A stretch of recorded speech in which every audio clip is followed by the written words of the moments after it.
Don't clap for me, I'm not doing anything tonight except making the pre-concert announcement.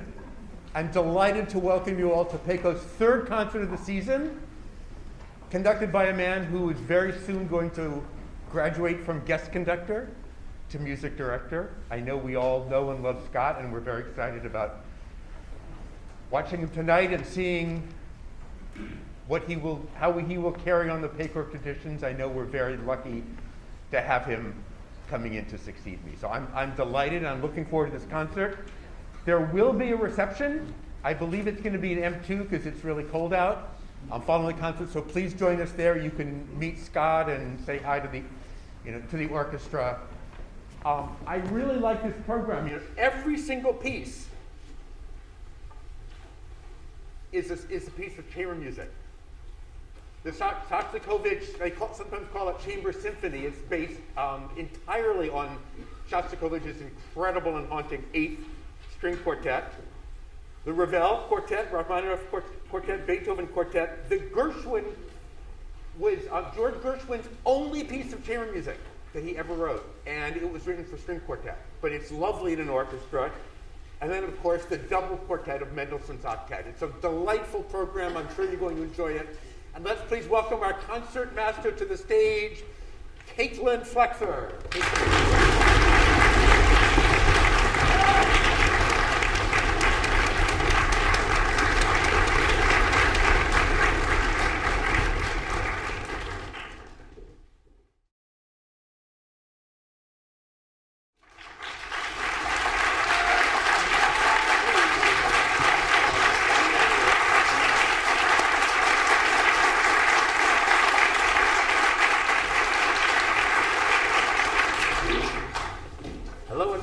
Third set here with our senior orchestra. It was almost 20 years ago that I was invited to PACO camp and got to feel the magic of the PACO community and the PACO spirit.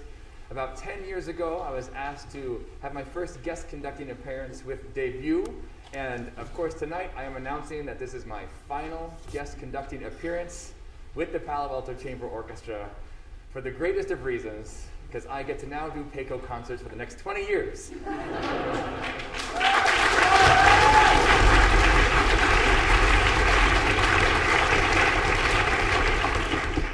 It's a community filled with incredible families, incredible students. The music making is at such a high and artistic level.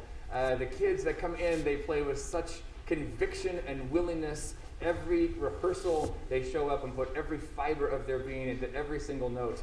And it's very special to share that sort of energy with a group of young people. And that's a testament to you and how you raised them to take advantage of what the world offers and to make sure to put in the work to give them the freedom to express themselves at very high and professional levels. Our first selection, as Ben mentioned, is Shostakovich's 8th string quartet, referenced as the Chamber Symphony. And this is a big piece of music for many reasons. One, it's a masterwork, and it's something that all of us as chamber musicians should play during the course of our lifetime, hopefully multiple times. But two, it takes a big role in our history. It takes a big role on who Dimitri Shostakovich was as a composer. There's three sort of stories about this piece of music. Shostakovich was writing music in relation to the bombing of Dresden. Of course, he's living during a time of world war and conflict. And so you'll see the title of the piece. It says, "In memory of the victims of the fascism of war." And that was the spirit that his mind was in as he was managing and dealing with the bombings of Dresden and sort of the horrific human events that were unfolding. He also was living under the time of 20th century Russia, which transitioned from Lenin to Stalin, and in a level of brutality that we've never seen in our nation. And he had to live this conflict of being a public figure, someone that was very well known and had to sort of stick to the party line in many ways because Stalin was, of course, not looking for anyone to dissent. And so he struggled to manage his love for his country with the sadness and frustration with the horrific acts that Stalin was acting upon as one of our allies as we were trying to combat Hitler with World War II. So there's a very deep sort of conflict in this music, and you can hear many elements of sort of the Russian experience throughout this piece. The first movement is very solemn and opens in this in a sense of mourning for what Russia could be. And then it goes into the second movement, which is just ferocious and filled with anger and aggression at the situation.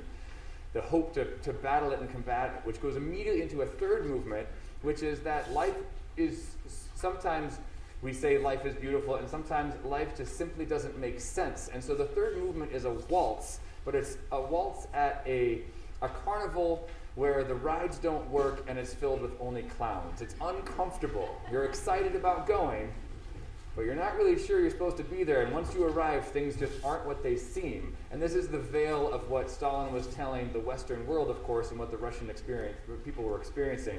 This goes into the fourth movement, which has this very famous 3 striking chords repeated over and over again, which was in some of the memoirs that have been passed through history, the representation of the knocks on the door by the KGB. These very rough and aggressive moments where the Russian people were being taken from their homes so that Stalin could remain in power. And you'll hear this setup with this incredible stillness, and then the entire orchestra with 3 giant chords knocks against the door, not in a polite way, but in one that definitely has a distinct end to that journey and story. And then this movement, as this piece is in 5 movements, we have our first and fifth movement, which they mirror one another. So we've experienced this entire concept of Russian history and what was happening to all these people, and then we go back to this mournful sort of sad yet moments of hope, where we can only hope that nobody goes through this again in our world. And of course we see it time and time again as people suffer worldwide for a variety of reasons, and we sure hope that we can support all of those individuals as they're going through it. There's another whole story with all of this, and that's that Dimitri Shostakovich was having a very hard time dealing with dark depression, and there's a quote from his memoirs that when he wrote this piece, he wrote it because he was afraid the world would not write anything in memory of him, and that he would be gone, and that would be it.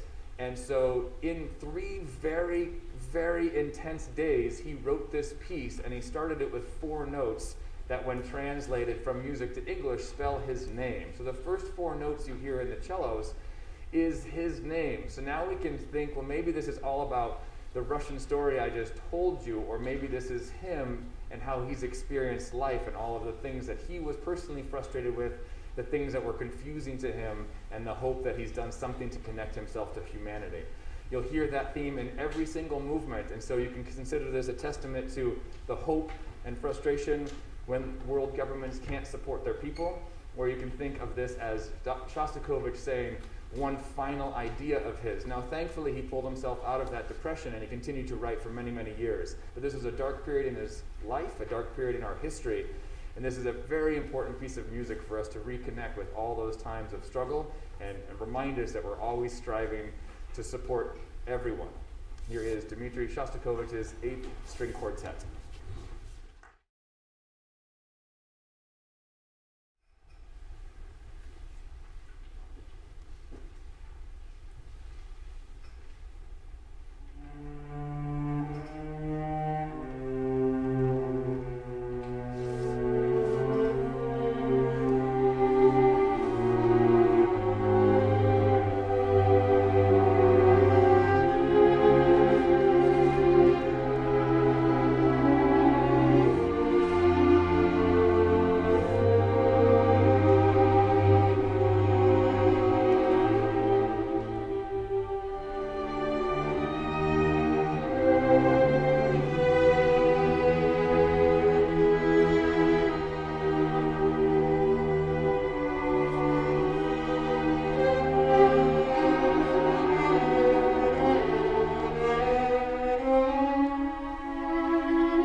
one small set change left, so while they're changing for our first movement of the Mendelssohn Octet, gives me a chance to say thank you to some wonderful people. All evening tonight we've had a parent team of 10 different parents helping with concert setup, helping with videography, with cameras and photography. We've had people setting up the reception, and then we've had individuals coming on and off stage helping to set up. So thankful for all those parents for supporting us tonight. If any of those parents are in and around the building, they may not hear the applause unless it's very enthusiastic. So thank you to all of those wonderful parents.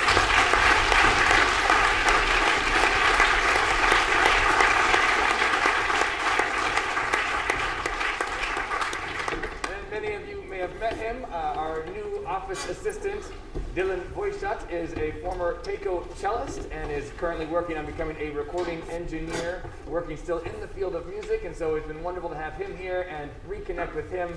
This is someone that I've known since he was 10 years old when he came up and through Castlereagh Middle School and then through PACO and now through college.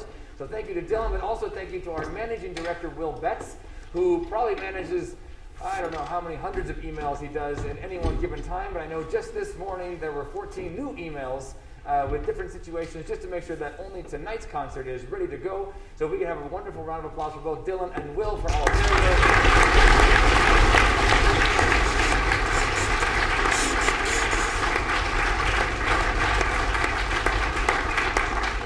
A season where we can say thank you to Ben Simon for building this incredible community, and for me personally, letting me be part of this almost 20 years ago, being an incredible mentor, colleague, and friend, and certainly filling one of my many sort of father figure roles. I feel very grateful for having run into him 20 years ago and then being able to grow up under his guidance and support. He's created a very supportive and kind environment that shows that you don't need intense competitive elements to any organization to pull the best out of who we are, because fundamentally we all are trying to give our best. We just have to be allowed to. So thank you to Ben Simon for establishing a beautiful community here with the Palo Chamber Orchestra. Ben Simon, thank you very much.